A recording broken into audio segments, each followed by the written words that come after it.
Welcome to my channel. කොහොමද ඔයාලා හැමෝටම අද මම අලුත් පොතක් ගැන තමයි කතා කරන්න හදන්නේ. ඒ පොත තමයි Atomic Habits. මේ පොත ජේම්ස් ක්ලියර්ගේ ඉතාමත් ප්‍රසිද්ධ පොතක්. මේක ලෝක පුරා ප්‍රසිද්ධ පොතක්. මේ පොත ඔස්සේ ඔහු පෙන්වා දෙනවා උදා ස්ථාවර පුරුදු ගුණාත්මක බව ජීවිතයේ ලොකු සාර්ථකතාවයට තුඩුදිය හැකි බව. ඇටොමික්ස් කියන්නේ මොකද්ද? අතිශයම ඉතා කුඩා වෙනස් වීම් වලට. ඉතින් මේ පොත හරිම වැදගත්. ඕනම කෙනෙක්ට කියලා තේරුම් ගන්න පුළුවන් විදිහට තමයි මේ පොත හදලා තියෙන්නේ, රචනා කරලා තියෙන්නේ. මේ පොතේ ගුණා පුරුදු වලින් කොහොමද ලොකු වෙනසක් සිදුවන්නේ? සරල පියවර 4කින් වඩාත් හොඳ පුරුදු ඇති කරගන්නේ කොහොමද?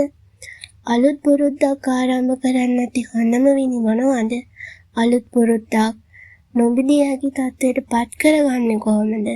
වැරදි පුරුදු වලට හේතු හොයලා ඒවා නිවැරදි කරගන්නේ කොහොමද? සහ ඒ කරුණු කාරණා ගැන එකින් එක පිළිවෙලට විස්තර කරලා තියෙනවා. වගු සටහන් තියෙනවා, ප්‍රස්තාර තියෙනවා, ඔයාලට ප්‍රායෝගිකව කරන්න ඕනි පිළිවෙලව තියෙනවා. හරිම පැහැදිලි විදිහට මේ පොත රචනා කරලා තියෙනවා. කියවලා ඕනම කෙනෙකුට තේරුම් ගන්න පුළුවන්. වයස් භේදයක් නැතුව ඕනම කෙනෙකුට කියවන්න පුළුවන්. මෙන්න මේ කරුණු කාරණා තුළ සියලුම විස්තර ඒවට අදාළ විදිහට ඇතුළත් වෙලා තියෙනවා. ප්‍රායෝගික විද්‍යාත්මක උදාහරණ වලින් තමයි පැහැදිලි කිරීම කරලා තියෙන්නේ. ඉතින් මේ පොතත් ඔයාලා අනිවාර්යෙන් කියලා බලන්න. ජීවිතේ ලොකු වෙනස් වීම් වලට ගොඩක් හේතු වෙනවා. ඕනම කෙනෙක්ගේ දේවල් හදාගන්න පුළුවන්. හරිම වටින පොතක්.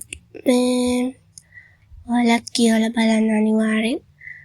විස්තර ගැන ඔයාලත් කමෙන්ට් එකක් දාගෙන යන්න. එහෙනම් අදට මං ගිහින් එන්නම්. සතුටින් පරිස්සමින් ඉන්න. මාව සබ්ස්ක්‍රයිබ් කරන්න.